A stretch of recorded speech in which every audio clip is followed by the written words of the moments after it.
Hello! So this is a short video kung paano po tayo makakapag-enroll sa isang TESDA program using our BSRS account. Okay? So of course, first things first is that magla-login po muna tayo sa ating account.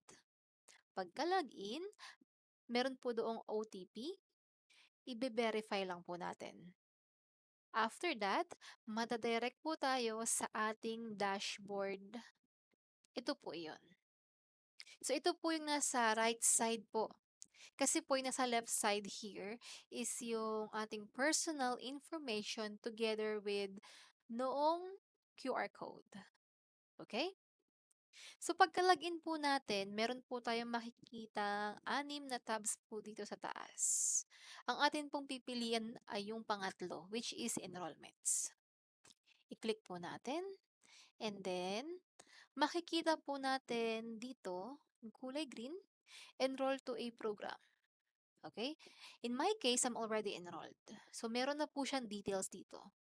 Pero pag hindi pa po kayo enrolled, wala po yan. Ang makikita nyo lang po ay enroll to a program. I-click po natin ito. Same procedure po sa ating cellphone users.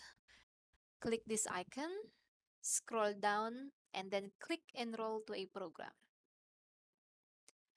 After that po ay madadirect po tayo sa program enrollment.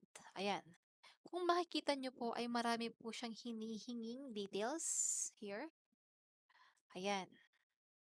So this is the detailed way of enrollment. Pero po, para po hindi tayo magkamali, we can simply use the search bar in here.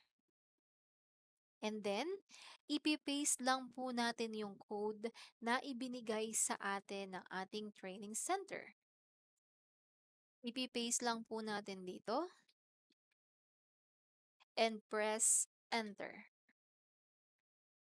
Then lalabas na po yung atin pong program sa ilalim. So, dyan po yung ating RQM, sector, qualification, program start and date. So, ito po siya. Institution natin, the training center, as well as the scholarship and register for enrollment. Okay? Sa atin po namang mga cellphone users, scroll down nyo lang po. Makikita nyo po doon ang search bar. Paki-paste po natin. Pagka-paste, search. Pagka-search po natin, makikita rin natin yung details ng ating program. Ang pinagkaiba po dito, sa cellphone, makikita nyo po yung kulay blue na button sa left side. May plus sign po siya, paki-tap. Pagka-tap nyo po, scroll down, makikita nyo na po itong icon na to, which is to register. Same, we will click this.